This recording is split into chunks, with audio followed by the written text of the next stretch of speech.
ನಮಸ್ಕಾರ ಸ್ನೇಹಿತರೆ, ಸ್ನೇಹ ಲೋಕಕ್ಕೆ ಚಾನಲ್ಗೆ ನಿಮ್ಮೆಲ್ಲರಿಗೂ ಸ್ವಾಗತ.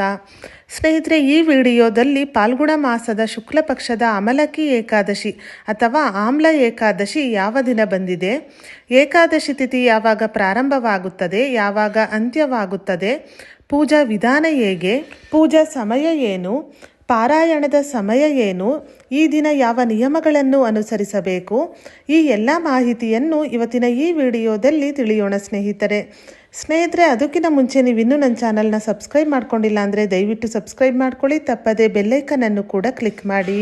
ಎಲ್ಲ ಉಪವಾಸಗಳಲ್ಲಿ ಏಕಾದಶಿ ಉಪವಾಸವು ಅತ್ಯಂತ ಮುಖ್ಯವೆಂದು ಹೇಳಲಾಗುತ್ತದೆ. ಏಕಾದಶಿಯೊಂದು ಉಪವಾಸವನ್ನು ಆಚರಿಸುವುದು ಮತ್ತು ಲಕ್ಷ್ಮಿ ಮತ್ತು ವಿಷ್ಣು ದೇವಿಯನ್ನು ಪೂಜಿಸುವುದು ಶುಭವೆಂದು ಹೇಳಲಾಗುತ್ತದೆ. ಪಾಲ್ಗುಣ ಮಾಸದ ಶುಕ್ಲ ಪಕ್ಷದ ಸಮಯದಲ್ಲಿ ಬರುವ ಏಕಾದಶಿಯನ್ನು ಅಮಲಕಿ ಏಕಾದಶಿ ಅಥವಾ ಆಮ್ಲ ಏಕಾದಶಿ ಎಂದು ಕರೆಯಲಾಗುತ್ತದೆ. ಈ ದಿನದಂದು ಭಗವಾನ್ ವಿಷ್ಣು, ಲಕ್ಷ್ಮಿ ಮತ್ತು ಆಮ್ಲ ಮರ ಅಂದರೆ ಬೆಟ್ಟದ ನೆಲ್ಲಿಕಾಯಿ ಮರವನ್ನು ಪೂಜಿಸಲಾಗುತ್ತದೆ.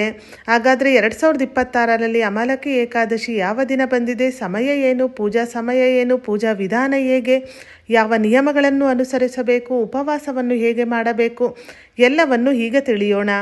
ಸ್ನೇಹಿತರೆ, 2026ರಲ್ಲಿ ಅಮಲಕಿ ಏಕಾದಶಿಯ ಉಪವಾಸವನ್ನು ಫೆಬ್ರವರಿ 27ನೇ ತಾರೀಕು ಆಚರಿಸಲಾಗುತ್ತದೆ.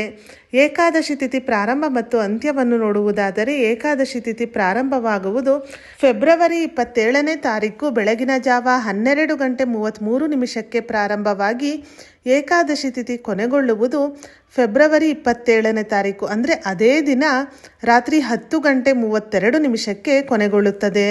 ಈ ದಿನ ಅಭಿಜಿತ್ ಮುಹೂರ್ತ ಮಧ್ಯಾಹ್ನ 12:11 12:57 ಇರುತ್ತದೆ.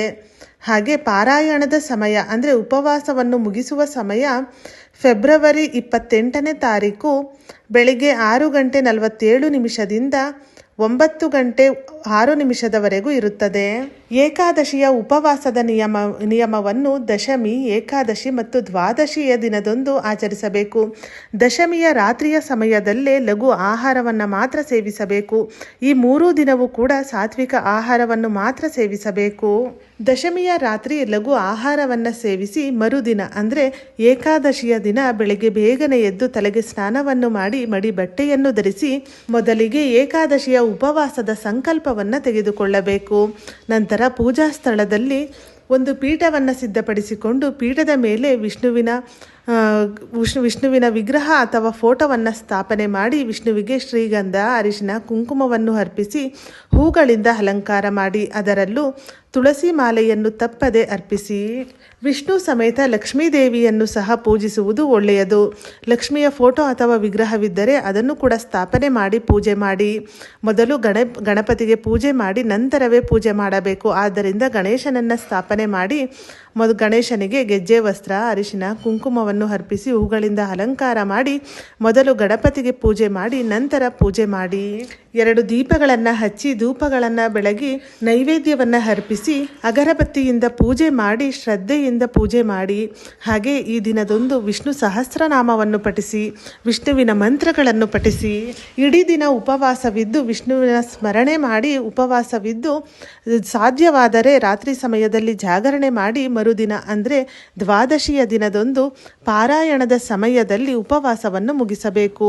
ಜೊತೆಗೆ ಏಕಾದಶಿಯ ದಿನದಂದು ತಪ್ಪದೆ ಬೆಟ್ಟದ ನೆಲ್ಲಿಕಾಯಿ ಮರವಿದ್ದರೆ ಬೆಟ್ಟದ ನೆಲ್ಲಿಕಾಯಿಯ ಮರಕ್ಕೆ ಪೂಜೆಯನ್ನು ಮಾಡಿ ಹಾಗೆ ತುಳಸಿ ಗಿಡದ ಬಳಿ ದೀಪವನ್ನು ಹಚ್ಚಿ ದಿನವಿಡೀ ಉಪವಾಸವಿದ್ದು ಮರುದಿನ ಅಂದರೆ ದ್ವಾದಶಿಯ ಸಮಯದಲ್ಲಿ ಬೆಳಿಗ್ಗೆ ಬೇಗನೆ ಎದ್ದು ತಲೆಗೆ ಸ್ನಾನವನ್ನು ಮಾಡಿ ವಿಷ್ಣುವಿಗೆ ಪೂಜೆ ಮಾಡಿ ಪ್ರಸಾದವನ್ನು ಸೇವಿಸುವ ಮೂಲಕ ಉಪವಾಸವನ್ನು ಮುಗಿಸಿ.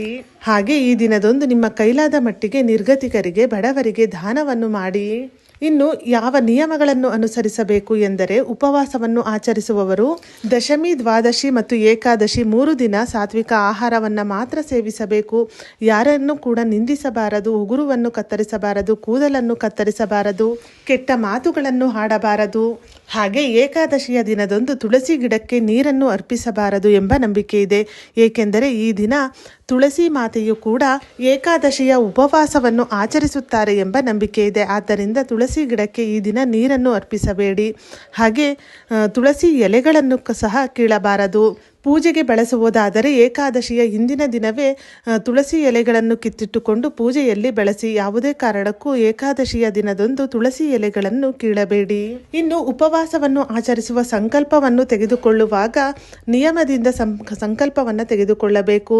ನೀವು ಹಣ್ಣುಗಳನ್ನು ತಿಂದು ನೀವು ಉಪವಾಸವನ್ನು ಆಚರಿಸುತ್ತಿದ್ದರೆ ಅದೇ ರೀತಿಯಾಗಿ ಸಂಕಲ್ಪವನ್ನು ತೆಗೆದುಕೊಳ್ಳಿ. ಇಲ್ಲ ನೀರಾಹಾರಿಯಾಗಿ ನೀರನ್ನು ಸಹ ಸೇವನೆ ಮಾಡದೆ ಉಪವಾಸವನ್ನು ಆಚರಿಸುತ್ತಿದ್ದರೆ ಅಂತಹ ಉಪವಾಸದ ಸಂಕಲ್ಪವನ್ನು ತೆಗೆದುಕೊಳ್ಳಿ. ಯಾವ ರೀತಿ ನೀವು ಉಪವಾಸವನ್ನು ಆಚರಿಸುತ್ತೀರೋ ಅದೇ ರೀತಿಯಾಗಿ ದೇವರಲ್ಲಿ ಸ್ಮರಿಸುತ್ತಾ ಅದೇ ರೀತಿಯಾಗಿ ಸಂಕಲ್ಪವನ್ನು ತೆಗೆದುಕೊಂಡು ಈ ಒಂದು ಉಪವಾಸವನ್ನು ಆಚರಿಸಿ. ಸ್ನೇಹಿತರೆ, ಇವತ್ತಿನ ಈ ವಿಡಿಯೋ ನಿಮಗೆ ಇಷ್ಟವಾದಲ್ಲಿ ವಿಡಿಯೋನ ಲೈಕ್ ಮಾಡಿ, ಹಾಗೆ ನಿಮ್ಮ ಫ್ರೆಂಡ್ಸ್ ಆ್ಯಂಡ್ ಫ್ಯಾಮಿಲಿಗೂ ಈ ವಿಡಿಯೋವನ್ನು ಶೇರ್ ಮಾಡಿ. ಇದೇ ಥರದ ಮತ್ತಷ್ಟು ಮಾಹಿತಿಗಾಗಿ ಸ್ನೇಹಲೋಕ KK ಚಾನಲ್ನ ಸಬ್ಸ್ಕ್ರೈಬ್ ಮಾಡಿಕೊಂಡು ಸಪೋರ್ಟ್ ಮಾಡಿ. ಕೊನೆ ತನಕ ವಿಡಿಯೋ ನೋಡಿದ ಎಲ್ಲರಿಗೂ ಧನ್ಯವಾದಗಳು. ಸರ್ವೇ ಜನ ಸುಖಿನೋ ಭವಂತು.